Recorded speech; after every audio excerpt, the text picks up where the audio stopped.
الحمدللہ رب العالمین واشهد ان لا الہ الا اللہ وحدہ لا شریک لہ واشهد ان محمدا عبدہ ورسولہ صلوات اللہ وسلامہ علیہ وعلی آلہ وعلی اصحابہ ومن اہتدی بہدیہ واستنى بسنتہ الی یوم الدین. اما بعد. نماز غوثیہ بدعت ہے، یہ آج ہمارا موضوع ہے.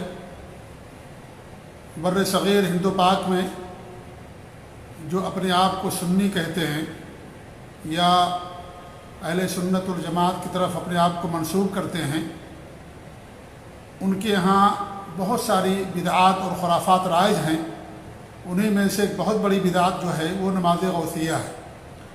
وہ اپنے آپ کو تو سنی کہتے ہیں، لیکن حقیقت یہ ہے کہ وہ سنی نہیں بلکہ بدعتی ہیں.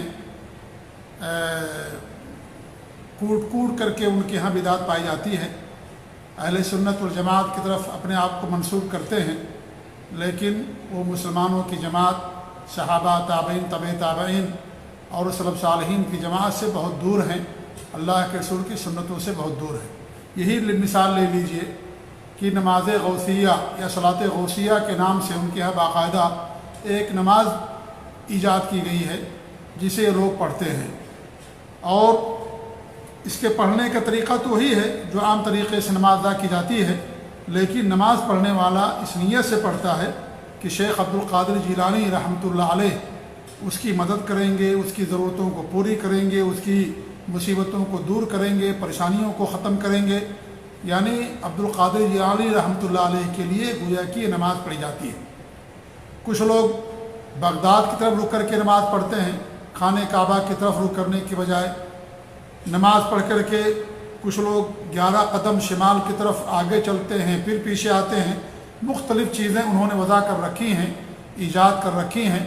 تو میرے بھائیوں، یہ سراسر بدعت ہے، بلکہ یہ شرک کی حد تک بھی پہنچ سکتا ہے، کیونکہ نماز ایک عبادت ہے اور ساری عبادات خالص اللہ رب العالمین کے لیے کرنے کا حکم دیا گیا ہے.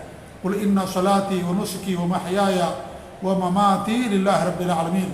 آپ فرما دیجئے کہ میری نماز اور میری و نسکی اور میری قربانی یا میری عبادت کے سارے مناسب و محیای اور میری زندگی اور میری موت اللہ رب العالمین کے لیے، لا شریک لہ، اللہ کے علاوہ اللہ کا کوئی شریک نہیں ہے. وبذالک امرت وانا اول المسلمین. مجھے اسی کا حکم دیا گیا ہے اور میں سب سے پہلا تابعدار ہوں، فرما بردار ہوں. اس طریقے سے اللہ فرماتا ہے فصل لربک وانحر، اپنے رب کے لیے نماز پڑھیے اور قربانی کیجیے. تو اگر ان کا مقصد اللہ کے علاوہ عبد القادر جیلانی کے لیے ہے تو یہ سراسر شرک ہے. اس کے شرک میں کوئی شک اور شبہ والی بات نہیں ہے. لیکن اگر وہ پڑھتے اللہ ہی کے لیے ہیں، لیکن ان کا مقصد یہ ہوتا ہے کہ عبد القادر جیلانی اس نماز کے ذریعے سے ہماری پریشانیوں کو دور کریں گے اور ہماری تکلیفوں کو دور کریں گے، ہٹائیں گے، تو یہ بھی کسی نہ کسی حد تک شرک کے دائرے میں آ ہی جاتا ہے. عبد القادر جیلانی یہ کے نام سے نماز گڑھی گئی ہے. نماز فرض کرنے والا اللہ رب العالمین ہے. ہمارے نبی صلی اللہ علیہ وسلم جب تک زندہ رہے نماز پڑھے. جو نماز ہمارے نبی نے نہیں پڑھی وہ نماز پڑھنا باطل ہے، حرام ہے ایسی نماز پڑھنا. اور ظاہر بات ہے اس کی نسبت عبد القادر جیلانی رحمۃ اللہ علیہ کی طرف کی جاتی ہے، نماز غوثیہ، نعوذ باللہ من ذالک. آپ ذرا دیکھیں، غور کریں کہ اس کی نسبت کس کی طرف ہے. عبد القادر جیلانی رحمۃ اللہ علیہ. کون عبد القادر جیلانی رحمۃ اللہ علیہ؟ 4 جو صوفیوں کے سلسلے مشہور ہیں انہیں میں سے ایک سلسلہ جو قادری کے نام سے مشہور ہے وہ ان کی طرف منسوب ہوتا ہے. عبد القادر جیلانی رحمۃ اللہ علیہ یہ سن 470 ہجری کے اندر پیدا ہوئے اور ان کی وفات ہوئی 561 ہجری کے اندر. 6ٹھی صدی ہجری کے یہ عالم دین ہیں اور یہ اہل سنت والجماعت میں سے ہیں، حنابلہ علماء میں سے تھے. شرک سے دور، بدعات سے دور، خرافات سے دور. ان کی کتاب بہت مشہور ہے غنیۃ الطالبین، جو مذہب امام احمد سے متعلق ہے. یہ بڑی اہم کتاب ہے. اس کتاب کے اندر انہوں نے سنت کو بیان کیا ہے، بدعات سے اجتناب پر زور دیا ہے، توحید کا ذکر ہے، شرک سے دوری کا ذکر ہے. یہ کتاب اسے سنی جو اپنے آپ کو کہتے ہیں ان لوگوں نے بھی اس کتاب کا ترجمہ کیا، لیکن اس کتاب کے اندر خرد برد کر دیا، قطر بیوت کیا، اضافہ کیا اپنی طرف سے اور منمانی کتاب کا ترجمہ کیا. ورنہ یہ اصل کتاب غنیۃ الطالبین یہ توحید کے موضوع پر اور سنت کے موضوع پر شرک اور بدعت کی تردید میں بہت اہم ترین کتابوں میں سے کتاب ہے یہ غنیۃ الطالبین۔ تو ان کے طرف یہ نماز منسوب ہے اور انہی کی طرف یہ سلسلہ بھی منسوب ہے قادری کا، عبد القادر جیلانی رحمۃ اللہ علیہ کی طرف۔ تو آپ ذرا غور کریں کہ ہمارے نبی کی وفات کے 600 سال کے بعد جو نماز ایجاد کی جائے گی اس کا کیا ہوگا، اور 600 سال کے بعد ایجاد نہیں کی گئی، یہ ایجاد ہندوستان یا بر صغیر ہند و پاک کے اندر کی گئی، نسبت ان کی طرف کی گئی ہے یہ، ورنہ یہ نماز بمشکل 100 سال 150 سال کا عرصہ گزرا ہوگا اس نماز کے ایجاد پر۔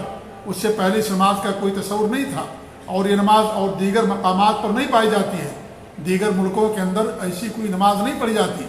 اس سے معلوم ہوتا ہے کہ یہ بدعت ہے، سراسر حرام ہے، بلکہ شرک ہے اگر ان کے نام پر پڑھی جاتی ہے یہ، تو میرے بھائیوں یہ سراسر حرام اور ناجائز ہے۔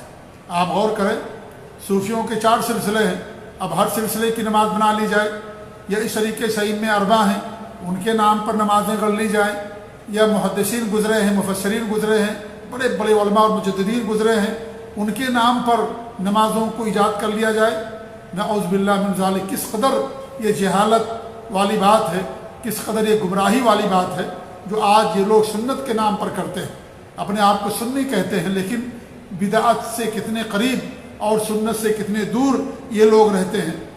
کتنے افسوس کی بات یہ ہے، کچھ لوگ تو خانہ کعبہ کی طرف، قبلے کی طرف رک کر کے نماز پڑھنے کے بجائے اس نماز کو ان کی قبر کی طرف رک کر کے نماز پڑھتے ہیں۔ آپ ذرا دیکھیں، نماز کے شروط میں سے اہم شرط یہ ہے کہ قبلے کی طرف رک کر کے نماز پڑھنا، لیکن یہ چیز نہیں پائی جاتی ان کے یہاں۔ کچھ لوگ، میں نہیں کہتا کہ سارے لوگ انہی کی طرف کرتے ہیں، لیکن بہت سارے لوگوں کی ہر چیز پائی جاتی ہے۔ جی ہاں، درود شریف پڑھیں گے تو بھی خانہ کعبہ کی طرف رک کرنے کے بجائے کسی اور کی طرف رک کر کے وہ لوگ درود شریف پڑھتے ہیں۔ تو الغرض کہنے کا مقصد یہ ہے کہ یہ سب انتہائی شرمناک اور انتہائی خطرناک بدعت ہے یہ، اور یہ بہت ہی نقصان دہ چیز ہے یہ، اور یہ یعنی شریعت کے اندر قطعاً ایسا کرنا جائز نہیں ہے۔ تو یہ بھی ایک ہمارے معاشرے کے اندر پائی جانے والی بدعتوں میں سے ایک بڑی بدعت ہے جس سے اجتناب ضروری ہے۔ اللہ تعالیٰ سے ہماری یہی دعا ہے کہ اللہ رب العالمین ہمیں یعنی ہر طرح کی بدعت سے محفوظ رکھے۔ میرے بھائیوں، میں بار بار کہتا ہوں کہ ہمارے لیے اللہ کے رسول کی سنت کافی ہے۔ سنت سفینہ نجات ہے، نجات کی کشتی ہے۔ جس طریقے سے انہوں نے اسلام نے کشتی بنائی تھی، جو اس کشتی پر سوار ہو گیا اللہ نے اسے نجات دے دی، پانی میں ڈوبنے سے بچ گیا، اور جو اس کشتی پر سوار نہیں ہوا وہ پانی کے اندر ڈوب گیا۔ تو سنت یہ سفینہ نوح ہے، سفینہ نجات ہے، جو اس پر سوار ہو جائے گا وہی کامیاب ہوگا، اور جو بدعات کے اندر پڑے گا وہ غرقیاب ہو جائے گا، ڈوب جائے گا اور جہنم کے اندر چلا جائے گا۔ بدعات انسان کو کفر تک لے جانے والی چیزیں ہوتی ہیں، اور کتنی بدعتیں ہمارے معاشرے کے اندر کفریہ اور شرکیہ بدعتیں پائی جاتی ہیں، جن پر میں نے شروع میں گفتگو کی ہے، اور تفصیل سے کچھ چیزوں کو میں نے آپ کے سامنے بیان کیا ہے۔ تو میرے بھائیوں، یہ معمولی قسم کی بدعت نہیں ہے نماز غوثیہ، یہ بہت سنگین قسم کی بدعت ہے، بلکہ میں تو کہوں گا کہ شرک ہے اللہ تعالیٰ کے ساتھ، کیونکہ اللہ نے حکم دیا کہ نماز اللہ کے لیے پڑھی جائے اور ساری عبادات خالص اللہ کے لیے کیا جائے، اللہ کے علاوہ کسی اور کے لیے کرنا یہ شرک کہلاتا ہے۔ تو اگر عبد القادر جیلانی کے لیے نماز پڑھی جاتی ہے، کوئی ان کے لیے روزہ رکھتا ہے، کوئی ان کے لیے زکوٰۃ دیتا ہے، تو یہ سب شرک ہے اللہ تعالیٰ کے ساتھ۔ عبادات اللہ تعالیٰ کے ساتھ خاص ہوتی ہیں، عبادات اللہ تعالیٰ کے ساتھ خاص ہوتی ہیں، اور ان عبادات کو نبی کے طریقے پر کیا جاتا ہے، نبی کے طریقے پر کیا جاتا ہے، لیکن عبادات خالص اللہ کے ساتھ ہوتی ہیں۔ تو میرے بھائیوں، یہ انتہائی غلط قسم کی بدعت ہے، اور ساری بدعتیں غلط ہی ہوتی ہیں، لیکن یہ سنگین قسم کی بدعت ہے جس سے اجتناب سب کے لیے ضروری ہے۔ اللہ تعالیٰ سے دعا ہے کہ اللہ رب العالمین ہم سب کو اس سے محفوظ رکھے۔ اللہ تعالیٰ ہی سب کی مصیبتوں کو، پریشانیوں کو دور کرنے والا، وہی نفع پہنچانے والا، وہی نقصان پہنچانے والا۔ ہمارے نبی نے کہا تھا عبداللہ بن عباس رضی اللہ تعالیٰ عنہ کو وصیت کرتے ہوئے کہ اگر پوری کائنات اکٹھا ہو جائے اور تمہیں کچھ نقصان پہنچانا چاہے تو اس سے زیادہ نہیں پہنچا سکتی جتنا اللہ رب العالمین نے لکھ دیا ہے، اور اگر پوری دنیا اکٹھا ہو جائے اور تمہیں فائدہ پہنچانا چاہے اس سے زیادہ نہیں پہنچا سکتی جتنا اللہ رب العالمین نے لکھ دیا ہے۔ لہذا اللہ کے علاوہ کوئی داتا نہیں ہے، اللہ کے علاوہ کوئی غوث نہیں ہے، اللہ کے علاوہ کوئی ہماری فریادوں کو سننے والا نہیں ہے، اللہ کے علاوہ ہماری کوئی ضرورتوں کو پریشانیوں کو دور کرنے والا نہیں ہے۔ وہ پریشانیاں وہ ضرورتیں جن کو دور کرنے پر اللہ کے علاوہ کوئی قادر نہیں ہے، کسی کو اختیار اللہ نے نہیں دیا ہے۔ اور یہاں وہ لوگ وہی چیزیں مراد لیتے ہیں کہ وہ پریشانیاں جو اللہ تعالیٰ کے ساتھ خاص ہے کہ اللہ تعالیٰ ہی دور کرنے والا، ان پریشانیوں کے تعلق سے عبد القادر جیلانی کے لیے نماز غوثیہ پڑھتے ہیں۔ تو میرے بھائیو یہ سراسر شرک ہے، یہ سراسر حرام ہے ایسا کرنا۔ اللہ تعالیٰ ہم سب کو شرک سے، بدعت اور خرافات سے دور رکھے، آمین، اور سنت پر قائم رکھے۔ وجزاکم اللہ خیر، والسلام علیکم ورحمۃ اللہ وبرکاتہ۔